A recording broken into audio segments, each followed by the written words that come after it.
नमस्कार मित्रों, दबंग राष्ट्र यूट्यूब चैनल में आप सभी का स्वागत है।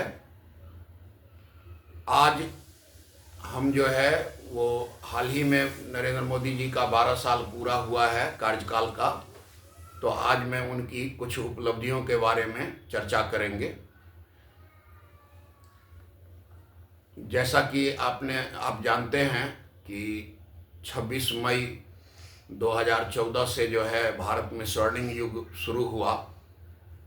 मोदी जी के आते ही उन्होंने सबसे पहला काम जो किया, जो बड़ा काम किया, वो देश की सेना को सशक्त करने के लिए सबसे पहला काम उन्होंने DRDO के वैज्ञानिकों को, जो षड्यंत्र करके अमेरिका और रूस वगैरह मार देता था, उसको उन्होंने एट रैंडम रोक दिया और पूरा प्रोटेक्शन दिया। DRDO के यानी भारतीय रक्षा अनुसंधान केंद्र के वैज्ञानिकों को बचाया।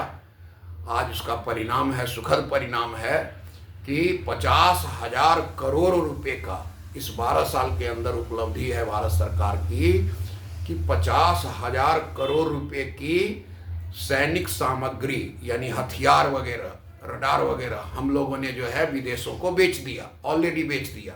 और अभी कम से कम जो है 2 लाख करोड़ का ऑर्डर अभी आने वाला है। अगले साल 2 साल के अंदर भारत जो है वो हथियार बेच करके 2 लाख 3 लाख करोड़ रुपए प्रति साल हम जो है, जैसे अमेरिका और रूस और जर्मनी और फ्रांस जो है वो या इंग्लैंड जो है वो हथियार बेच करके और धन अर्जित करता है, उसी तरह जो है भारत भी हथियार बना करके छोटे छोटे देशों को बेचता है, शुरू कर दिया है। जैसे लाओस है, छोटा सा देश है अफ्रीका में, लाओस को जो है उन्होंने बंदूक जो है, जो अमेठी के AK 302 नंबर का जो बंदूक बनता है वहाँ अमेठी में, उन सबको जो है बेचा है और टोटल 50,000 करोड़ का अभी तक बेच चुका है। और अभी बता ही रहा हूँ कि हथियार बेच करके 2 लाख 3 लाख करोड़ का सालाना इनकम भारत सरकार को होगा, जो कि भारत उसको जो है क्षमता रखता है। लेकिन भारत के जो वैज्ञानिक होते थे, दोनों वैज्ञानिक, एक तो इसरो के अंतरिक्ष अनुसंधान केंद्र के वैज्ञानिक जो होते थे भारत के, वो अंतरिक्ष अनुसंधान केंद्र के वैज्ञानिकों को भी मरवा देता था षड्यंत्र करके। और उस षड्यंत्र में भारत से भी जो है ये नाम तो उसमें सोनिया गांधी वगैरह सबका भी आ रहा है कि इन लोगों की भी मिली भगत थी। दरअसल सोनिया गांधी जो है वो KGB की एजेंट है। KGB कौन? तो रूस की जासूसी संस्था की एजेंट के रूप में भारत आई थी 1968 में।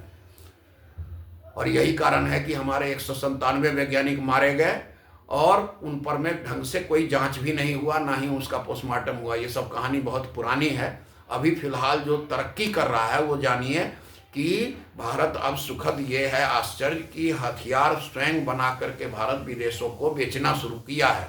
अभी छोटी सी शुरुआत है, मात्र 50,000 करोड़ की, लेकिन आने वाले दिनों में हम लोग अच्छे जो है वो सेना के क्षेत्र में आगे बढ़ेंगे, हथियार के क्षेत्र में आगे बढ़ेंगे और हथियार से हम लोगों की जो है आमदनी भारत सरकार की होगी। जैसा कि देश के संसार के जो है बड़े बड़े विकसित देश सब जो है ऐसा कर रहे हैं, वैसा ही हम लोग भी करेंगे। इसके अलावे अभी यूक्रेन युद्ध जो हुआ था, तो यूक्रेन युद्ध में रूस पर प्रतिबंध लगा दिया यूरोपीय कंट्री और अमेरिका वगैरह, नाटो कंट्री जितने भी हैं नाटो देश, तो प्रतिबंध लगा दिया। तो रूस से भारत सरकार ने जो है कच्चा तेल खरीदना शुरू कर दिया और उस तेल को ईरान में, भारत का कच्चा तेल जो रूस से आ रहा था भारत सरकार के लिए, वो ईरान में जो है वो तेल शोधक कारखाना लगा करके और वहाँ से तेल शोधन करके और डीजल पेट्रोल जो है यूरोपियन कंट्री में बेच दिया। और इस काम में 1 साल के अंदर, 1.5 साल के अंदर 1.5 लाख करोड़ रुपए की कमाई हुई। कितनी? 1.5 लाख करोड़ की भारत सरकार जो है अलग से कमाई कर ली। किस काम के लिए? तो रूस से कच्चा तेल खरीद करके और ईरान में उसको संशोधित करके और उसको जो है यूरोपियन कंट्री में वहीं का वहीं ले जाके बेच दिया। बाहर से ही बाहर और 1.5 लाख करोड़ रुपए की आमदनी हुई। अब तो लगभग 2 लाख करोड़ रुपए जो है सारा मिला करके जो है वो कच्चे तेल से जो है भारत सरकार ने कमाए हैं, कच्चे तेल को संशोधन करके और फिर बेच करके। तो आपात स्थिति थी और उसमें भी जो है अपनी आमदनी खोज लिया भारत सरकार ने। ऐसा कभी पीछे कोई भी सरकार सोच नहीं पाई थी और कभी ऐसा हो नहीं पाया था। और सुन लीजिए, कारपोरेट जो है, कारपोरेट टैक्स जो है वो 35% कांग्रेस राज में 2004 से 2014 के बीच में 35% का कारपोरेट टैक्स था। उसको घटा करके नरेंद्र मोदी जी ने कर दिया 25% कारपोरेट टैक्स। और उस 25% के बाद पहले मनमोहन सिंह जो है वो वसूल किए थे कुल जमा 23,50,000 करोड़ रुपए जो है कारपोरेट टैक्स से। कब से कब तक? तो 2004 से लेके 2014 तक जो उनका जो है कार्यकाल था मनमोहन सिंह का 10 साल का, उन्होंने 23,50,000 करोड़ रुपए जो है कारपोरेट टैक्स प्राप्त किया था भारत सरकार ने मनमोहन सिंह के दौर में 10 साल में। और मोदी जी के जो 10 साल बीते हैं 2014 से 2024, इसमें कारपोरेट टैक्स से एक तो जो है कारपोरेट टैक्स 35% से घटा के मोदी जी ने 25% कर दिया, तो आमदनी कम होनी चाहिए के बजाय आमदनी 3 गुनी हो गई। 81 लाख करोड़ रुपए की जो है कारपोरेट टैक्स भारत सरकार को मिली है। कब? 2014 से लेके 2024 के बीच में। और अब तो जो है 12 साल 2 साल और बीत गया है, तो आप समझ सकते हो कि लगभग 100 लाख करोड़ रुपए जो है वो कारपोरेट टैक्स से भारत सरकार ने जो है कमा लिया है। और लोगों पर माने जिम्मेदारी भी कम कर दिया है। 35% के बदले 25% मात्र उनको जमा करना पड़ता है कारपोरेट टैक्स में। तो सुविधाएं बढ़ा करके मोदी जी ने आमदनी बढ़ाया है। जैसे इनकम टैक्स जो है 3-3.5 करोड़ के आसपास इनकम टैक्स पेबल भारत में लोग थे। मोदी जी के आने के बाद लगभग 7 करोड़ लोग इनकम टैक्स जो है भरना शुरू कर चुके हैं। डबल कर दिया मोदी जी ने। और अभी इनकम टैक्स का जो है दायरा और बढ़ेगा। वैसे कर क्या दिया, 12 लाख रुपए तक का पर में अगर आपकी साल की आमदनी 12 लाख है तो आपको 1 रुपये इनकम टैक्स नहीं भरना है, जो कि आश्चर्य की बात है। आज तक जो है 3 लाख 4 लाख तक में कांग्रेसिया सब जो है लोगों को फंसा के रखता था। 3 लाख 4 लाख से ज़्यादा आपकी अगर साल की आमदनी है तो आपको टैक्स भरना पड़ता था, इनकम टैक्स। आज मोदी जी ने 12 लाख रुपए तक पर आपको टैक्स नहीं लगता है। तो है ना, 3 गुना 4 गुना बढ़ा देना। देश का कोई ऐसा विभाग नहीं है, कोई भी ऐसा विभाग आप देख लो जिस विभाग में 2 गुना 3 गुना 4 गुना का वृद्धि जो है इस 10 से 12 साल के अंदर ना हुआ हो। जाहिर सी बात है, जो देश की तरक्की नहीं चाह रहे थे उनको ये सब बातें अखरती है, बहुत ज़्यादा अखरती है कि भारत जो है इतनी तेजी से तरक्की कैसे कर रहा है, भारत जो है हर क्षेत्र में कैसे आगे बढ़ रहा है। जैसे खेल का क्षेत्र ले लीजिए, खेल में हमारे जो है वो खिलाड़ियों को सुविधाएं नहीं दी जाती थी। आज के डेट में अगर आपका बच्चा किसी भी एक खेल जो ओलंपिक में मान्यता प्राप्त खेल है, कोई भी खेल आप उठा के ले लो जो ओलंपिक में मान्यता प्राप्त है, उस खेल में अगर आपका बच्चा एक बार राष्ट्रीय स्तर का चैंपियनशिप में जो है भाग लेकर के राष्ट्रीय चैंपियन बन गया एक बार, तो उसको भारत सरकार 50,000 रुपये महीना जिंदगी देना शुरू करती है जब तक वो खेलता है। प्लस उसके माँ बाप का को जो है वो सुविधा के लिए 50,000 महीना, और उस लड़के का या उस लड़की का या उस खिलाड़ी का सारा खर्चा A to Z, उसको विश्व स्तरीय प्रशिक्षण का खर्चा वो सारा, चाहे देश में विदेश में कहीं भी भेज करके भारत सरकार फ्री ऑफ कॉस्ट जो है अपने खिलाड़ियों को प्रोत्साहन कर रही है। और प्लस माँ बाप की सेवा के लिए 50,000 रुपये महीने अलग से देती है, जो 50,000 रुपया तुम अपने बाल बच्चे अपने घर में दो कि तुम्हें घर से कोई चिंता न रहे कि मेरी माँ बाप कहाँ खाएंगे। और उस बच्चे जिस बच्चे को भारत सरकार इतनी सुविधा दे रही है खेल में, जाहिर सी बात है वो हर तरह के खेल में जो है आगे बढ़ रहे हैं। तो हम लोग कम ही सही, लेकिन अब ओलंपिक में भी मेडल लाना हम लोगों ने ठीक ठाक शुरू कर दिया है। और अगर यही हाल रहा तो अगले 10-15 साल में हम लोग भी जो है चीन, अमेरिका, इन दोनों को भी और रूस वगैरह इन सब को भी टक्कर देने लगेंगे। और ऐसी भी भारत में नौबत आई है कि जब 100 करोड़ की आबादी थी भारत की, 125 करोड़ की आबादी थी भारत की, तो हम एक जो है मात्र एक मेडल जो है वो क्या नाम है इसमें ओलंपिक के खेल में एक मेडल लेने के लिए भी तरस जाते थे। और आज हम ओलंपिक में भी जो है मेडल लेकर के आ रहे हैं। ठीक है अभी कम है, लेकिन जिस तरह से भारत सरकार ने प्रोत्साहित करना शुरू किया है अपने युवक और युवतियों खिलाड़ियों को, वो आने वाले दिनों में उसका रिजल्ट आपको और बेहतर मिलेगा। तो जहां नीयत साफ है वहां तरक्की होनी है। सेना का ले लीजिए, सेना को आप मानोगे इस बात को, जैसे जैसलमेर है, 52 डिग्री टेम्परेचर होता है जैसलमेर में गर्मियों में, 52 डिग्री टेम्परेचर। और वहाँ जो है आपके जो सैनिक है वो 52 डिग्री टेम्परेचर में जो है बंदूक लेके खड़ा रहता था सीमा पर।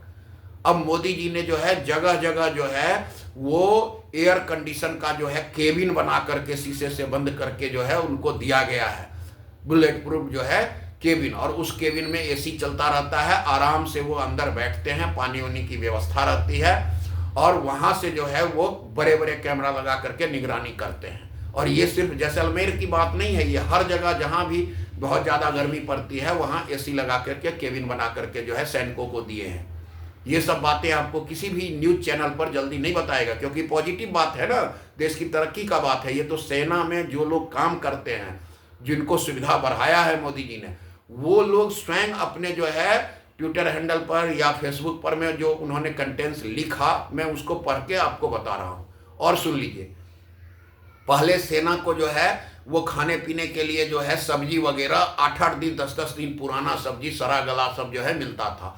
आजकल क्या है कि 3-3 4-4 6-6 एक क्षेत्र में 4-4 हेलीकॉप्टर लगा रखे हैं, जो ताज़ा सब्जी, ताज़ा फल, ताज़ा जो है वो अनाज, ये सब चीज़ें जो है वहाँ पहुँचाता है। और सुन लीजिए, काजू किशमिश अखरोट बादाम, ये हमारे सैनिकों के लिए 6 महीने का एक ही बार वहाँ के गोदाम में भर देते हैं। अलग अलग क्षेत्र में इन्होंने गोदाम बना दिया है सैनिकों के लिए, और वहाँ हेडक्वार्टर में सब में जो है दुनिया भर के 6-6 महीने की काजू किशमिश एक बार में पहुँचा देते हैं वहाँ, कि भाई हमारे सैनिक जो है जो बॉर्डर की सिक्योरिटी कर रहे हैं उनको जो है ये 6 महीने का खर्चा है। अगर कहीं बर्फ भी पड़ने लगे, अगर कहीं मार भी फंस जाए, तो हमारे जो है वो क्या नाम है कि सैनिकों को अगले 6 महीने तक खाने पीने की कोई दिक्कत न रहे। ये होती है दूरदृष्टि।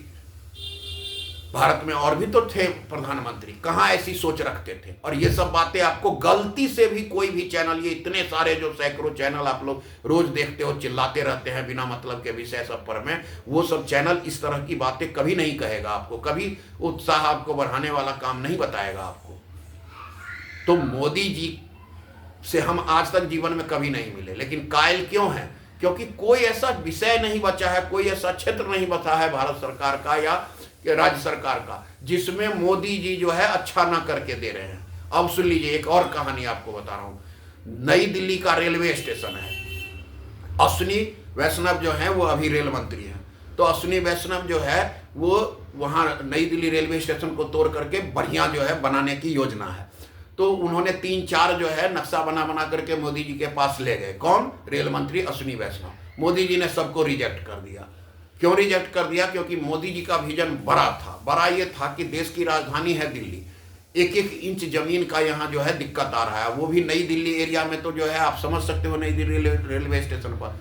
तो मोदी जी ने ये सबको रिजेक्ट करने के बाद मोदी जी ने अपना प्रस्ताव उनको बताया, अश्विनी वैष्णव को, कि देखो मैं तो इस नई दिल्ली रेलवे स्टेशन को ऐसा बनाना चाहता हूँ जिसमें कि नीचे रेलगाड़ी चलती रहे, ऊपर 20 मंजिल बिल्डिंग हो, और उस 20 मंजिल बिल्डिंग में सारी फैसिलिटी हो, उसी में 5 स्टार होटल हो, उसी में जो है बैंक हो, और सबसे ऊपर जो 20वीं मंजिल है उस पर बड़ा सा एक पार्क जो है बन जाए। जितने दूर में रेलवे स्टेशन है उतने दूर में पार्क बन जाए, और उस पार्क पर में अगल बगल के जो लोग जो यहाँ जो है अपने घर में घुट घुट के मर रहे हैं उनको पार्क के रूप में एक जो है ऊपर मिल जाएगा, पर्यटन के रूप में। वो जो है शाम सुबह जो है वहाँ ऊपर जो है 20वीं मंजिल पर में नीचे रेलगाड़ी दौड़ रही है, और रेलवे स्टेशन के 20वीं मंजिल पर पार्क में लोग घूम रहे हैं, पेड़ पौधे सब लगे हुए हैं।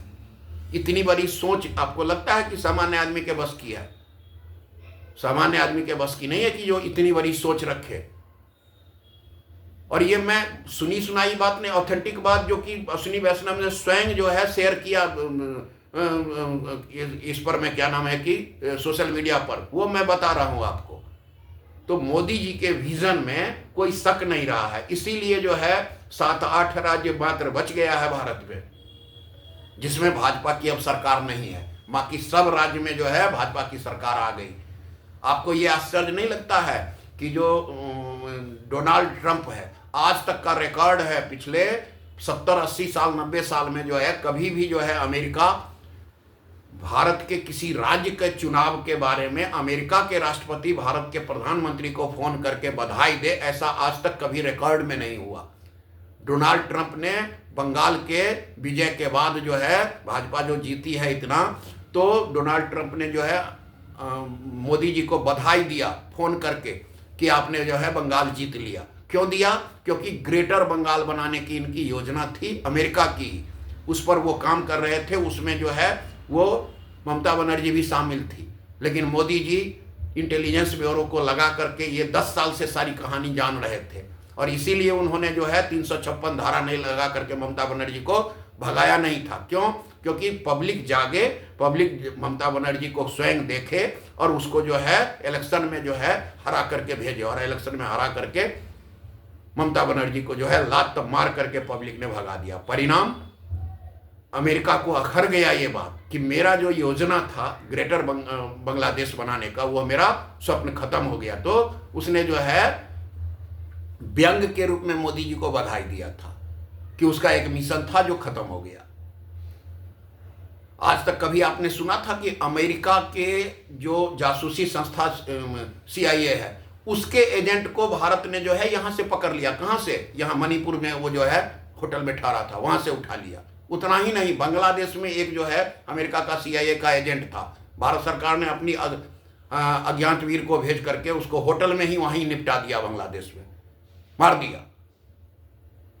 तो वो जो अमेरिका या रूस जो कभी नहीं चाहा कि भारत जो है प्रगति करे, भारत हमारा पिछलग्गू बन के रहे, हमसे हथियार खरीदे। अमेरिका और रूस क्यों ऐसा कर रहा था? वो हमारे DRDO के वैज्ञानिक या इसरो के वैज्ञानिक को इसलिए मार रहा था कि हम उससे हथियार खरीदे, अमेरिका से और रूस से, और खरीद भी रहे थे। लाख लाख करोड़ रुपए, 2-2 लाख करोड़ रुपए का हथियार हम साल भर के अंदर खरीद के लाते थे। आज भारत सरकार ने छोटा ही से शुरू किया है, लेकिन स्वयं अब हथियार बनाने लगे हैं। बजाबते सेना को सर्कुलर जारी किया गया है कि मैक्सिमम सामान जो है भारत में जो निर्मित है, आप उसी से जो है सेना में काम चलाइए। सच बता रहा हूं, ये सब बातें आपको किसी भी टेलीविजन चैनल पर सकारात्मक बातें नहीं बताया जाएगा। टेलीविजन वाले तो जो है वो कोई कहानी लेके बैठ जाते हैं, झूठी मूठी कहानी पर में आपको 2 घंटे तक माथा खराब करते रहते हैं। और भी कई सारे विषय हैं जिस पर मैं आपको बता सकता हूं, ये और भी वीडियो बना करके मैं बताऊंगा। दबंग राष्ट्र चैनल खोलने का मुख्य कारण ही यही है कि हम चाहते हैं कि भारत जो है पूरे संसार में दबंग बन के काम करे। राजा विक्रमादित्य जी महाराज का जो साम्राज्य था भारत का, वो पुनः जो है स्थापित हो, उसके लिए हम इजराइल से भी ज्यादा टाइट होकर के इस संसार पर राज करें। इसके लिए ही इसका नाम सोच समझ के दबंग राष्ट्र चैनल दिया गया है। पिछले 12 साल में नरेंद्र मोदी जी ने जितना काम किया है, बारी बारी से गिनवाना मैं शुरू करूंगा, आपको जो है आश्चर्य लगेगा, ऐसे ऐसे विषय सब है। और सुन लीजिए, एक विषय दे रहा हूं, ये ईडी है, ईडी का बड़ा रोता है जो है विपक्षी पार्टी। मनमोहन सिंह जो है 2004 से लेके 2014 तक में ईडी से 3000 करोड़ रुपए की जो है सामग्री जब्त की थी। जैसे लोगों ने जो गड़बड़ किया देश विदेश से जो है वो धन इकट्ठा करने में, उसमें जो है लीगल नहीं रहा, इलीगल काम कर लिया, तो मनमोहन सिंह जो छापेमारी किया ईडी के थ्रू, तो मात्र 3000 करोड़ रुपए 10 साल में जो है वो जब्त किया। और नरेंद्र मोदी जी ने पिछले 10 साल में, यानी कि 2014 से लेके 2024 तक में 1.5 लाख करोड़ रुपए का, कितना 1.5 लाख करोड़ रुपया ईडी ने जब्त किया है, जो काला धन जो है पब्लिक लेके बैठी थी भारत में। और फिर ये ईडी का रोना रोते हैं। अगर वो काला धन अगर नहीं होता तो भारत सरकार जब्त की 1.5 लाख करोड़ रुपए, तो लोग जो है सुप्रीम कोर्ट हाई कोर्ट में जाते ना केस करने, क्यों नहीं गए? क्योंकि वाकई काला धन था। तो अपने स्तर से जहां भी संभव है, भारत सरकार, कोई ऐसा डिपार्टमेंट बचा नहीं है जिस डिपार्टमेंट को परिष्कृत करके बेहतर से बेहतर विश्व स्तरीय बनाने का काम नहीं चल रहा है। बस जरूरत है आप लोगों को नरेंद्र मोदी और बीजेपी पर भरोसा रखने की। मैं बीजेपी का जो है सपोर्टर आदमी नहीं हूं, लेकिन जो अच्छा काम चल रहा है, इससे बेहतर अगर कोई और प्रधानमंत्री के लायक समझ में आएगा तो आपको उस दिन हम बता देंगे। फिलहाल तो जो है मोदी का कोई तोड़ नहीं है। अगर कोई चैनल वाला कह रहा है तो झूठ कह रहा है। और ये जितने भी सुबह से शाम तक बकवास करते रहते हैं सब फालतू की बातें कर रहे हैं। 12 साल में भारत जो है हर क्षेत्र में 3 गुना 4 गुना वृद्धि हुआ है, चाहे कोई भी आप जो है विभाग उठा के देख लो। इन्हीं के साथ आज मैं अपनी वाणी विराम करता हूं और इस दबंग राष्ट्र चैनल को आप लोग जो है सब्सक्राइब करें, इसको लाइक करें, शेयर करें और अपना कमेंट्स इस पर में जरूर दें कि हम जो बोल रहे हैं वो बातें आपके पसंद की है या नापसंद की है। दोनों स्थिति में आप जो है कमेंट्स करें। बहुत बहुत धन्यवाद। जय हिंद, जय भारत, वंदे मातरम।